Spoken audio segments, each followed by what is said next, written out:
Glasba me spremlja že od malih nog, ampak je postala moja resnejša spremljevalka leta 2010, ko sem prvič vzela v roke kitaro in ustvarila tudi svojo prvo avtorsko pesem.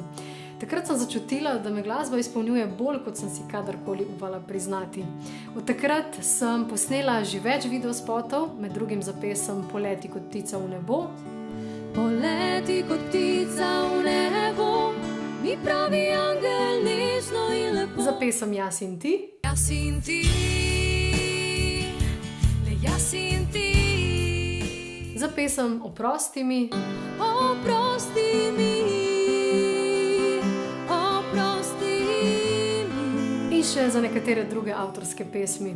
Nastopila sem na različnih kulturnih prireditvah, pogovornih večerih, dobrodelnih koncertih, organizirala sem tudi svoje samostojne glasbene večere.